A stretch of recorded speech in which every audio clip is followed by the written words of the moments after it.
Hello students. आज हम class 11 micro economics पढ़ रहे हैं और ये हमारा चल रहा है थ्योरी ऑफ डिमांड। तो हमने इसके पहले की सारी चीज़ें कंप्लीट कर दी। आज हम बात करेंगे लॉ ऑफ डिमांड के बारे में कि क्या होता है लॉ ऑफ डिमांड। तो लॉ ऑफ डिमांड से कि अगर other thing remaining the constant the there is an inverse relationship between the quantity demand and the own price of its commodity। अगर सारी चीज़ें कांस्टेंट रहें तो हमारी डिमांड और क्वांटिटी डिमांड के बीच में इन्वर्स रिलेशनशिप होता है और इस इन्वर्स रिलेशनशिप के बिहाफ पर हमारी लॉ ऑफ डिमांड वर्क करता है। फॉर एग्जाम्पल मैं छोटा सा एग्जाम्पल आपको दिखा दे रही हूँ। डिमांड शेड्यूल मैंने यहाँ पर एक बना रखा है। मेरी प्राइस है p x for the price and Q x for the quantity of the particular goods. तो मैंने यहाँ पर एक्स मेंशन कर रखा है। As usual you can see जब मेरी प्राइस है 10 rupees then we are providing the quantity. The consumer will be divided the 100 quantity. But जैसे ही मैंने प्राइस को लेस करके 8 कर दिया मेरी क्वांटिटी इन्हांस होकर 200 होगी। इसका मतलब जैसे जैसे मेरी प्राइस घटेगी मेरी क्वांटिटी डिमांड उतनी ही ज़्यादा बढ़ती जाएगी।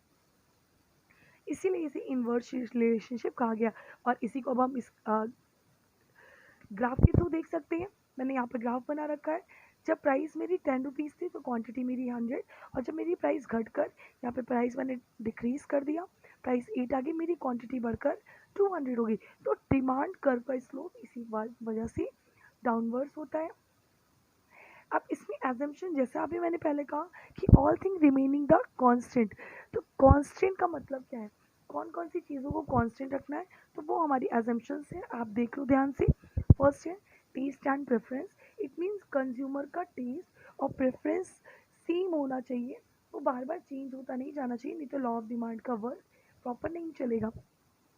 इसके बाद बायर्स की इनकम में कोई चेंजेस नहीं होने चाहिए। Third price of related good. अब रिलेटेड गुड का मतलब चाहे वो हमारे सब्सटीट्यूट गुड्स हो चाहे वो कॉम्प्लीमेंट्री गुड्स हो, दोनों गुड्स की प्राइस हमारी इक्वल होनी चाहिए। Expectations, price of related good का मतलब प्राइस रिलेटेड गुड की चेंज नहीं होनी चाहिए, तो वो भी हमारी डिमांड पर इम्पैक्ट डालती है। फोर्थ हमारी होती है एक्सपेक्टेशंस। एक्सपेक्टेशंस का मतलब कि जो कंज्यूमर है वो ऐसा एक्सपेक्ट नहीं करता है कि उसे बार बार चेंजेस मिलेंगे थिंग्स में। अगर वो ऐसा चेंजेस एक्सपेक्ट करता है तो लॉ ऑफ डिमांड वहाँ पे भी प्रॉपर फॉलो नहीं हो पाएगा। अब इसके बाद एक सबसे बड़ा क्वेश्चन पुट अप होता है, why does demand curve slope downward. हमारा डिमांड कर्व स्लोप डाउनवर्ड ही क्यों होता है, अपवर्ड क्यों नहीं होता। तो उसके लिए कुछ पॉइंट मेंशन किए गए, आप देखो। फर्स्ट है law of diminishing marginal utility. अब सबसे पहले हम जान लेते हैं कि डिमिनिशिंग मार्जिनल यूटिलिटी क्या होती है। डिमिनिशिंग मार्जिनल यूटिलिटी का मतलब होता है जब आप किसी भी चीज़ को रेगुलर कंजम्पशन करते जाते हो, कॉन्टिन्यू कंजम्पशन करते जाते हो, तो हर एक एडिशनल यूनिट के कंजम्पशन पर आपको मिलने वाला सेटिस्फैक्शन कम होता जाता है। वो हमारा law of diminishing marginal utility कहलाता है। तो अगर आपने पहले किसी चीज़ के लिए प्राइस ज़्यादा पे की है और आपकी सेटिस्फैक्शन क्योंकि आपको मिल चुका है, तो आप अगली बार उतना ही प्राइस पे करने के लिए तैयार नहीं होगे। इसलिए भी हमारा डिमांड कर्व स्लोप डाउनवर्ड होता है। इसके बाद होता है हमारा इनकम इफेक्ट। इनकम इफेक्ट भी क्वांटिटी डिमांड पर बहुत ही ज़्यादा इम्पैक्ट करता है। जैसे अगर किसी भी चीज़ की प्राइस घट जाएगी तो उसका मतलब ये है कि उस चीज़ की डिमांड मार्केट में बढ़ जाएगी। अगर कंज्यूमर की इनकम, बायर की इनकम अगर बढ़ जाती है तो उस अपने आप की डिमांड वो बढ़ा देगा। लेकिन अगर कंज्यूमर की इनकम ही कम हो जाती है तो अपने आप ही वो क्या करेगा, अपनी जो डिमांड है उसको डिक्रीज कर देगा। फिर इसके बाद है सब्सटीट्यूशन इफेक्ट।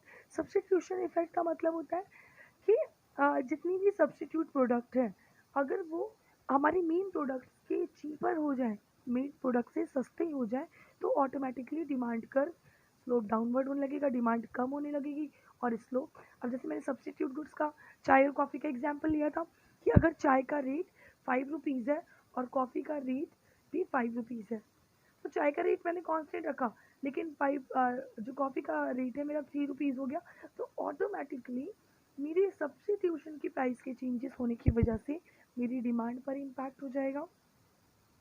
फिर नेक्स्ट है हमारा साइज़ ऑफ कंज्यूमर को।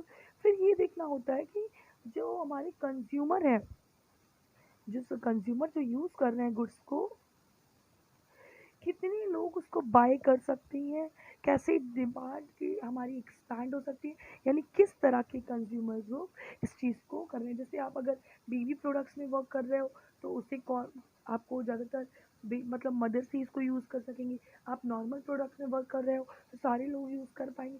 तो डिपेंड करता है कि कौन से ग्रुप के लिए आप चीज़ों को बना रहे हो और उसकी अकॉर्डिंग उसकी डिमांड कैसी जा रही है।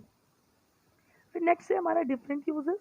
अगर डिफरेंट यूजेस, एक ही चीज़ के बहुत सारे यूज़ होते हैं, तो अगर कोई भी प्रोडक्ट पर्टिकुलर प्रोडक्ट्स हमारा सस्ता हो जाता है तो लोग उसे डिफरेंट यूजेस में लेने लगते हैं। फॉर द एग्जाम्पल मैं बोलूँ, मिल्क, अगर मिल्क का रेट कम हो जाए, मिल्क अभी 59 रुपीज़ तक है, अगर ये रेट बढ़ के 20 आ जाए घटकर, तो हम क्या करेंगे, रेट के घटने के साथ साथ हम हमेशा अब मिल्क ज़्यादा खरीदेंगे। पर अभी तक हम 60 रुपीज़ में या 58 रुपीज़ में हम 1 लीटर खरीद रहे थे, तब हम 60 रुपीज़ में 3 लीटर दूध खरीद पाएंगे।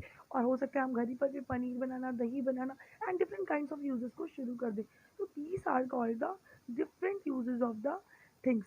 तो स्टूडेंट्स, ये हमारा ये सारी वजह होती है, 5 रीजन्स होते हैं by which the demand curve is slow downward.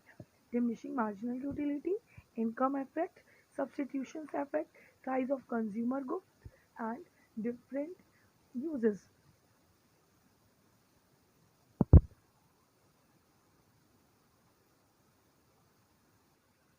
So students, अब हम बात कर लेते हैं exception to the law of demand.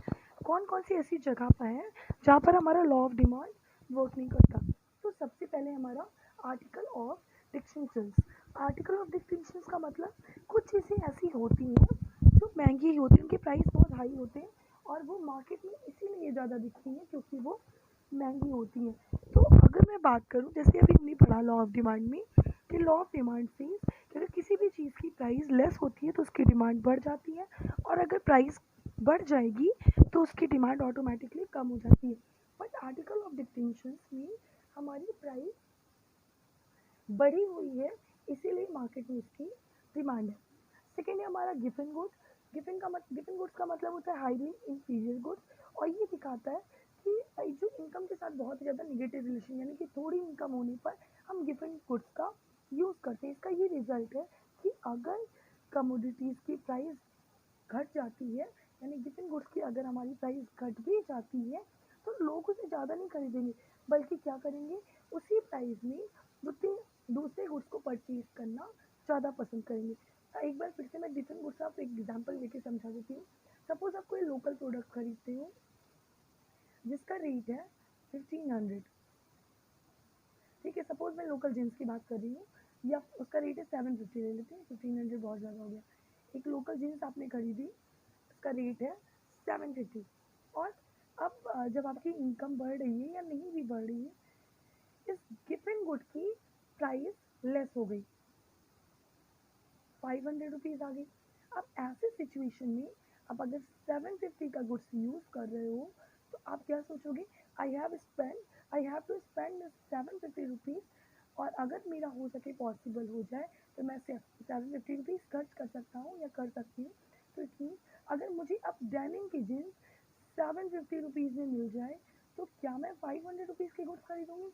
नहीं, मैं 750 के डेनिम के जीन्स खरीद लूँगी, because it is a brand.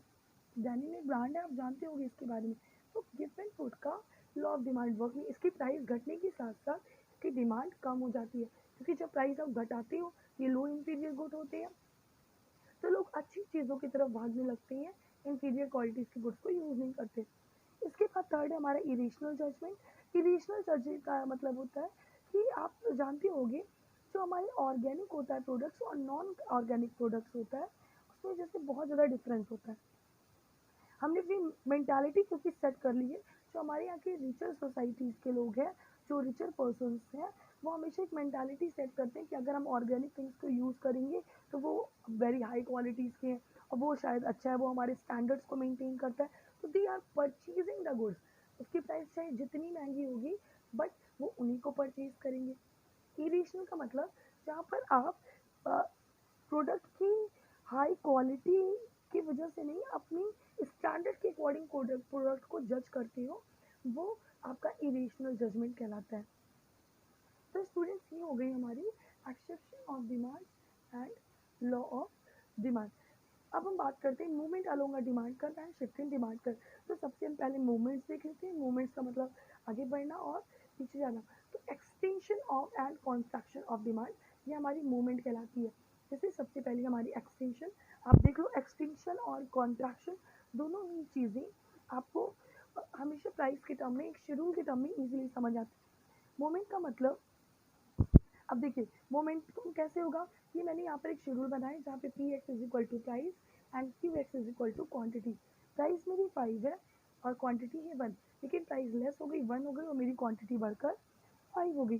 तो इसका मतलब जब प्राइस के घटने के साथ साथ हमारी क्वांटिटी डिमांड बढ़ जाए तो वो मेरी कहलाती है एक्सटेंशन। लॉ ऑफ डिमांड को हम हमेशा लेकर चलेंगे। प्राइस के घटने के साथ साथ अगर मेरी क्वांटिटी डिमांड इंक्रीज हो जाती है तो वो मेरी एक्सटेंशन कहलाती है। ये मेरी प्राइस यहाँ पर घटी, यहाँ पे 5 रुपीज़ था, मैंने एक ही प्रोडक्ट किया था, यहाँ पे मैंने क्या किया 1 रुपीज़ कर दिया, मेरी क्वांटिटी इंक्रीज हो गई। लॉ ऑफ डिमांड को भी हम फॉलो कर रहे हैं और एक्सटेंशन कॉन्ट्रैक्शन को भी फॉलो कर रहे हैं। सेकेंड इसी का अपोजिट होता है कॉन्ट्रैक्शन। कॉन्ट्रैक्शन का मतलब होता है कि प्राइस के बढ़ने के साथ साथ क्वांटिटी डिमांड का कम हो जाना। लाइक दिस शेड्यूल, यहाँ पे P X is equal to price of the commodity and Q is X is equal to quantity of the commodity. जब प्राइस 1 रुपीज़ थी तो मैंने 5 क्वांटिटी को यूज़ किया, लेकिन जैसे ही प्राइस बढ़ गई वैसे ही मेरी क्वांटिटी कम हो गई। तो इट मीन्स क्वांटिटी डिमांड मेरी लेस हो गई। एक्सटेंशन का मतलब होता है प्लस होना क्वांटिटी डिमांड का, और कॉन्ट्रैक्शन का मतलब होता है माइनस होना क्वांटिटी डिमांड का, क्यूडी यानी क्वांटिटी डिमांड का माइनस होना। तो हमारी अगर प्राइस के बढ़ने से क्वांटिटी डिमांड में कमी आती है तो वो मेरा कॉन्ट्रैक्शन कहलाता है। ग्राफ एज यूजल हमने लॉ ऑफ डिमांड में जो ग्राफ पढ़ा था सेम ग्राफ होगा, बट यहाँ पर हमारा शेड्यूल चेंज हो जाएगा, 5 में 1 एंड 1 में 5। तो स्टूडेंट्स ये हमारा हो गया moment along the extension and contraction of demand, और इसके आगे का टॉपिक हम अपने नेक्स्ट वीडियो में कंप्लीट करेंगे। Okay, thank you class.